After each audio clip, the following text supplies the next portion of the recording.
कि अमेरिका के अपने बेसिस पे डिफेंस इतने मजबूत नहीं है जितने ईरान के, इजराइल के उसने मजबूत किए हुए। अब किसी लेवल पे आके तो अमेरिका के फौजी पूछना शुरू करेंगे कि इजराइल को हमारे ऊपर प्रायोरिटी क्यों मिल रही। ऑलरेडी अमेरिकन फौज में कुड़कुड़ शुरू हो गई है कि हम अपने देश के लिए मरने को तैयार हैं, हम इजराइल के लिए मरना नहीं चाहते। ये बड़ा सेंटिमेंट अमेरिका के अंदर स्ट्रांग होते जा रहा है। Israel is losing support. Short term में वो चाहे दुम दबा दे डोनाल्ड ट्रंप की एप्स्टीन की फाइल की वजह से या किसी और वजह से, भगवान ही जाने क्या है उनके पास मटेरियल डोनाल्ड ट्रंप पे, एप्स्टीन ही लगता है। लेकिन फिर तो आप इलेक्शन हारेंगे, वहां पे हटवाएंगे रिपब्लिकन पार्टी को, और जो डेमोक्रेटिक पार्टी थी, हालांकि वो भी पैसे अच्छे खा के इनसे इलेक्शन लड़ती है प्रेसिडेंशियल और कांग्रेस की, लेकिन फिर भी वो इतने लेटे नहीं थे इजराइल के सामने। जी जो सर, बाइडेन फिर भी अकड़ रहे थे, नहीं मान रहे थे। पहला प्रेसिडेंट मिला है इजराइल को अमेरिका में जो कि बिल्कुल उनकी अंगूठे के नीचे लग रहा है। सर एक सवाल और उठता है। अभी जब अप्रैल मई के महीने में जब जंग चल रही थी तो खबर आ रही थी कि जेराल्ड आर फोर्ड भी अब भेज दिया गया है मिडिल ईस्ट में, अब्राहम लिंकन भी अब मिडिल ईस्ट के अंदर हैं। अब ये सारे कहां हैं? ये सारे एयरक्राफ्ट कैरियर्स वापस बुला लिए गए, जंग छोड़ के भाग गए। अमेरिका हाफ हार्टेडली इस जंग को लड़ रहा है, आधी टेक्नोलॉजी से लड़ रहा है, क्या चाह रहा है? और अभी ये जेराल्ड फोर्ड, अब्राहम लिंकन, ये कहां होंगे?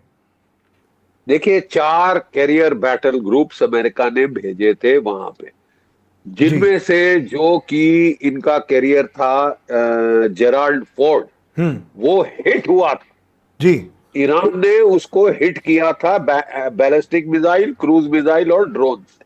जी। वहां पे आग लगी थी जो 30 घंटे चली थी, बुझाने में 30 घंटे लगे थे, और 200 अमेरिका के सेलर्स घायल हुए थे स्मोक इनहेलेशन की वजह से। तो उनको तो जेराल्ड फोर्ड को उठा के ले जाना पड़ गया वापस अमेरिका, जहां वो 2-3 साल अंडर रिपेयर रहेगा। दूसरा कैरियर जो इन्होंने सबसे पहले भेजा था अब्राहम लिंकन, ठीक है, पहले तो उसको परेड किया था गल्फ ऑफ हॉर्मुज ने। ईरान ने 50 टेस्ट फायर किए बैलिस्टिक एंटी शिप मिसाइल, और अमेरिका समझ गया कि अगर रिस्ट्रिक्टेड वाटर जो गल्फ में रखा इतना बड़ा जहाज, तो वो जहाज ठुक जाएगा। 5000 नाविक जो है अमेरिका के, वो बॉडी बैग्स बन के आ जाएंगे। तो उन्होंने फट से अब्राहम लिंकन को भी हटा लिया, जेराल्ड फोर्ड को भी हटा लिया, और 1000 किलोमीटर दूर रखा। देखिए, आपके जो फाइटर्स हैं एयरक्राफ्ट कैरियर्स पे, उनकी रेंज 300 और 400 किलोमीटर की है टर्न अराउंड। अगर आप 1000 किलोमीटर कर दें तो कैरियर का होना ना होना एक बराबर जी। ठीक है। और वो अब्राहम लिंकन को भी चोट पहुंची थी, लेकिन इतनी ज्यादा नहीं, वो रिपेयर करके वापस ले आए। तो आज के दिन एयरक्राफ्ट कैरियर्स वहीं के वही हैं, अभी तक वहां से हटने की खबर तो नहीं आई, लेकिन वो कुछ कर नहीं पा रहे। 1000 किलोमीटर दूर रखना पड़ रहा है जी। और त्रिपोली, शिपोली, ये दूसरे एम्फीबियस कैरियर वो भी इन्होंने भेजे थे, वो भी आसपास मंडरा रहे हैं, फायरिंग रेंज के अंदर नहीं आ रहे मिसाइल हैं कि अगर उस रेंज में आए तो उनके जहाज डूब सकते हैं, अच्छा जानियों का नुकसान हो सकता है, बॉडी बैग्स बढ़ेंगे। तो फिर तो आप समझ लीजिए कि डोनाल्ड ट्रंप साहब की पॉलिटिकल फ्यूचर तबाह। जी, काफी प्रेशर पड़ रहा है, काफी तबाह होने की खबरें भी हैं। लेकिन सर, अभी हाल ही में एक ब्रेकिंग खबर आई थी बिल्कुल हमारी कॉन्वर्सेशन से थोड़ी देर पहले, कि हूती रिबेल्स ने एक प्लेन पर कब्जा कर लिया था। अब हिजबुल्ला और हूतीज, इनका सपोर्ट लेके ईरान क्या कुछ नई टैक्टिक लगाएगा? क्योंकि एसिमेट्रिक वॉरफेयर के लिए आईआरजीसी जाना जाता है, और अब यहां से बैकफुट पे धकेलने के लिए, होर्मुज का हम फैक्ट समझ गए, लेकिन यूएस और इजराइल को बैकफुट पे धकेलने के लिए, जंग के मैदान में पीछे धकेलने के लिए, क्या अब हूतीज का और हिजबुल्लाह का इस्तेमाल होना शुरू हो जाएगा और हर तरफ तबाही देखने को मिलेगी? देखिए, ये बोलते हैं ना कि पागल लोगों के हाथ में, बंदरों के हाथ में उस तरह दे दो तो नुकसान ही नुकसान होगा। ठीक है। अब यहाँ इतनी ताकत अमेरिका के हाथ में दे दी है, और उनका सरगना अगर एक इंसान हो जिसकी दिमागी हालात के ऊपर सवालिया निशान है, जी। फिर तो दुनिया का नुकसान होगा ही। आप ईरान को ज्यादा तंग करेंगे, छेड़ेंगे, उसका अगला मूव क्या होगा? हouthis को बोलो कि रेड सी भी बंद कर दो। 22% रोक दिया हॉर्मूज से, 15% रोक दो ये रेड सी से, बाबल मंदेब स्ट्रेट से, और कर दो दुनिया की तबाही पूर्ण रूप से स्वाहा। कर लो जो करना है। और ये भी लगे हैं कि साहब मैं करा कर ही छोड़ूंगा। क्या हासिल होगा आपको? दुनिया की इकोनॉमी तबाह करके आपको क्या श्रेय मिलेगा? आपकी खुद की इकोनॉमी भी मार खाएगी। ठीक है। और मुझे समझ नहीं आ रहा कि ये सिंपल मैथमेटिक्स, लगा था कि डोनाल्ड ट्रंप साहब को समझ आ गया है। समझ आ भी गया था तभी उन्होंने एमओयू साइन कर दिया। जहां एमओयू साइन कर दिया तो जो मागा के जो पागल लोग हैं वहां पे कुछ जो मैड, एक उसके अंदर एक मैड तबका भी है, फ्रिंज, लूनेटिक फ्रिंज, उसने बोला सरेंडर डॉक्यूमेंट साइन कर दी। लड़े जाओ, लड़े जाओ, है काबिलियत, अंदेशा अंजाम देख लिया लड़ाई फॉरवर्ड करने का। गल्फ ऑफ हॉर्मूज तो बंद है, बाबल मंदेब स्ट्रेट भी बंद करा के आप साबित क्या करना चाहते हो?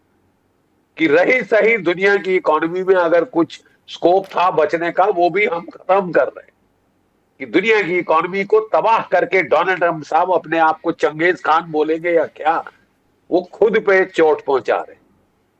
यूरोप की इकोनॉमी की तबाही, एशिया की इकोनॉमी की तबाही, भारत की इकोनॉमी की तबाही करके तुम्हें मिलेगा क्या? जी। एक सवाल और पूछूंगा सर, जिस हिसाब से अभी डोनाल्ड ट्रंप ने खुद आके कबूल किया था कि मुझ पे असैसिनेशन का थ्रेट है, पता नहीं मैं कितने दिन और लकी रहूंगा, इसके बाद कल ही खबर आई कि ग्रैहम की डेथ हो गई, जो बहुत ही सीनियर मिनिस्टर हैं, जो बहुत ही सीनियर सेनेट मेंबर हैं और ईरान के खिलाफ हमेशा बहुत एग्रेसिव रहे हैं, वॉर को पुश करने में रहे हैं, ईरान की हिट लिस्ट में थे। हालांकि कोई औपचारिक सबूत नहीं है कि उनकी डेथ में ईरान का कोई लेना देना है, लेकिन क्या अब ट्रंप पे असैसिनेशन अटेम्प्ट हो सकते हैं और क्या ऐसी कोई खबर आ सकती है कि ट्रंप को असैसिनेट कर दिया गया? देखिए, अगर ट्रंप और इजराइल आयतुल्लाह खमैनी को असैसिनेट कर सकते हैं, 48 टॉप कमांडरों को असैसिनेट कर सकते हैं, और मार उस पे भंगड़ा कर रहे हैं कि हमने मार दिया, मार दिया, मार दिया। मतलब वो ये भी नहीं कह रहे कि हमने कोई क्लैंडेस्टाइन किया है, शरेआम कह रहे हैं हमने मारा और मारेंगे, मुश्तबा को भी मारेंगे। ठीक है। तो कल अगर दूसरे आपके बर खिलाफ यही करें, उनकी टेक्निक अलग होगी, वो टेररिस्ट के थ्रू वो करेंगे। ठीक है, लोकल या कहीं और के टेररिस्ट लगा लगू के करने की कोशिश करेंगे। इतना आसान तो नहीं है, मैं साफ कह दूं, क्योंकि यूनाइटेड स्टेट्स दो दो महासागरों के बीच है। मतलब उसकी जो, जैसे कहते हैं ना किले की मोट होती थी, ये तो किला है अलग से, वहां है, वहां पे जाके किसी का मारना कर पाना बहुत मुश्किल है। लेकिन ये जरूर है कि डोनाल्ड ट्रंप साहब को बड़ी सिंपैथी मिलती है। जब उनपे असैसिनेशन अटेम्प्ट हुआ था और उस वक्त वो डरे नहीं थे। ये साफ कहना पड़ेगा कि वो मतलब हैरत में पकड़े गए तो उनको भी समझ नहीं आया क्या, तो थोड़ी बहादुरी दिखा दी। जो जब उनको वियतनाम जाना था लड़ने के लिए, तब वो वहां से चिकन आउट हो गए थे। अरे 5 बार इन्होंने टूर ऑफ ड्यूटी वियतनाम में डॉज करी है। खुद अपना जब लड़ने का टाइम था, जब जवान थे, तब तो लड़े अड़े नहीं, तब तो भागे लड़ाई से दूर, बेशर्मी से कि मेरी तबीयत ठीक नहीं, ये ठीक नासाज है, ये वो है। अब दुनिया को धकेल रहे हैं मरने के लिए। क्या हक क्या है आपको? पागलपने में आपकी तो हद बढ़ गई है। इजराइल की लॉबी सटिया गई है कि भी दुनिया की तबाही हो जाए, इकोनॉमिक सर्वनाश हो जाए, कोई बात नहीं, कोई बात नहीं, लेकिन ईरान को जरूर तबाह करना। वो सना को फिर ईरान भी तो अपनी जान के लिए लड़ रहा है साहब, वजूद के लिए लड़ रहा है। वो भी जो नुकसान कर सकता है वो करेगा, और उसको तो अच्छी चीज उसके पास है, गल्फ ऑफ हॉर्मुज। तुतड़ी पकड़ ली है उसने पूरी दुनिया की, और आपकी वजह से। उसके पहले तो नहीं कर रहा था, ये आपने मजबूर किया ना। करता क्या ना मरता, वो भी जान के लिए लड़ रहा है, वजूद के लिए लड़ रहा है। जी जी सर, ट्रम्प का भी खतरा दिख ही रहा है। लेकिन सर जाते जाते एक आखिरी सवाल कि ये जंग भाई अब कहां जा रही है, किस तरफ जा रही है, तीनों के पर्सपेक्टिव से समझना चाहूंगा। यूएस के पर्सपेक्टिव से, ईरान के पर्सपेक्टिव से और इजराइल के पर्सपेक्टिव से। अब इन तीनों के पर्सपेक्टिव से what is the next step for this week, क्योंकि अब ये जंग पूरी तरीके से एस्केलेट हो चुकी है, जैसा कि आपने हमारा अंदाज था कि इतनी अकल है डोनाल्ड ट्रंप को कि वो समझते हैं कि दुनिया की इकोनॉमिक तबाही हो रही है, तो वो जंग को ज्यादा नहीं बढ़ाएंगे, छुटपुट बढ़ा देंगे, फिर टॉक्स पे आ जाएंगे। लेकिन साहब जो विश्व साइकिल शुरू हो गया है, ये तो आउट ऑफ कंट्रोल जाते लग रहा है मुझे। और अगर इसको जल्दी नहीं रोका गया तो दुनिया की तबाही निश्चित है। आप थर्ड वर्ल्ड वॉर के खाई में झांक रहे हैं। जी, ये काफी बड़ी बात कह दी सर आपने। बख्शी साहब ने हमें बताया कि ये थर्ड वर्ल्ड वॉर की आहट है, क्योंकि ट्रंप मान नहीं रहे हैं। ट्रंप जो कर रहे हैं वो अपनी जिद पे कर रहे हैं, अपनी ईगो पे कर रहे हैं, जिसकी सजा पूरी दुनिया की इकोनॉमी दे रही है। बख्शी साहब, आपने अपना कीमती वक्त हमारे लिए निकाला, thank you so much sir. आपकी इंसाइट्स हमारी ऑडियंस के लिए काफी वैल्यू रखती है, कमेंट्स में वो आपको प्यार देते हैं, और बहुत बहुत धन्यवाद सर। जय हिंद। जय Hind. Subscribe to One India and never miss an update. Download the One India app now.